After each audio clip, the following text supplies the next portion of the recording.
is mandatory. All election results must be transmitted at the polling unit level.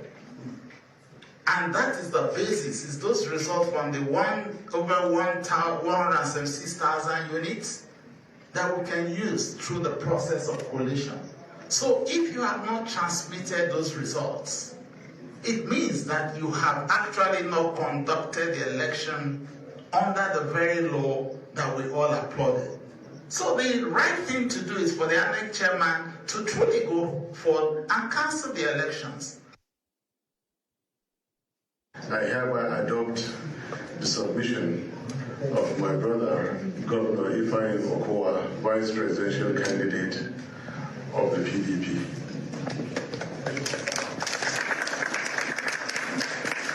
Having said this,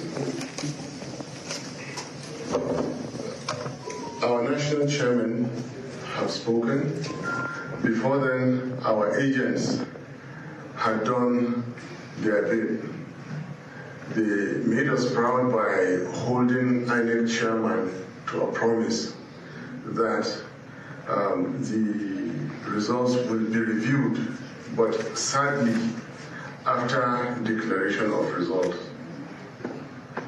And they also walked out in protest, were in order with their actions.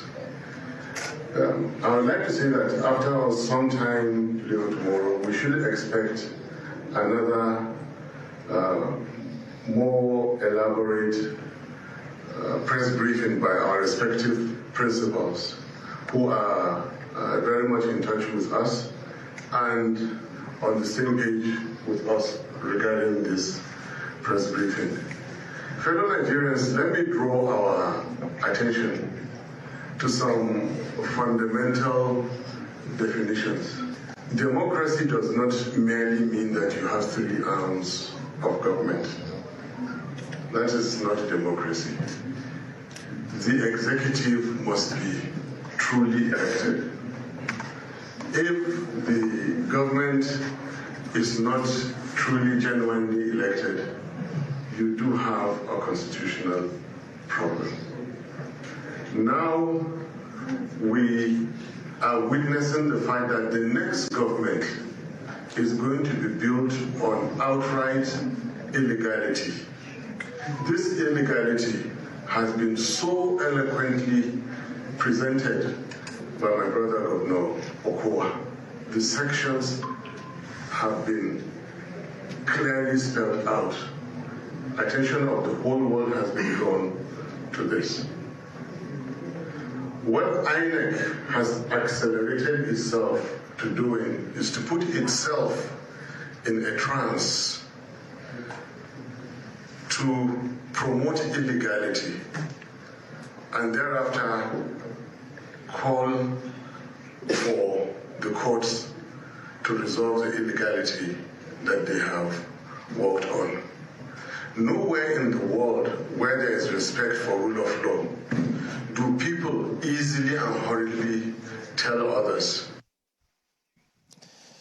So there you go. That is the vice presidential candidate of the Labour Party, Datti Ahmed, and that of the PDP, Okowa, who is the governor of Delta State as well. Well, Sheikh, let me ask you, in this scenario, how does this principle apply then, the black box? Because now they're saying this is not right on the part of INEC. I think at the end of it, look, if you look at it from what I would call a layman's perspective, if there's a difference of opinion in the interpretation of a verse in Scripture, you would ask the religious scholar. If there's a difference of opinion in the interpretation of the law, you would ask somebody who drafted that law. What did you mean? And why? So to make it open that anybody can interpret it, unfortunately, leaves it to what's an interpretation that suits my understanding. Having said that, I think the more we can get independent experts who can say, yes, the following statements in our laws and acts, etc., could mean this, but this is what we intended it to mean. And I think if there was enough trust, it would have been easier. Well, let me bring this back to you again. If there is a law, as you put it, for a particular organization or an institute, and the institution looks at that law and drafts a guideline to operate that law, why would there be a question raised around that law when the institute that's supposed to operate that law is already given a guideline for it? I don't know, to be honest. Having said that, yes, constitutional lawyers are not jobless people because a constitution has been drafted. They will always come and look for what is the spirit of the law,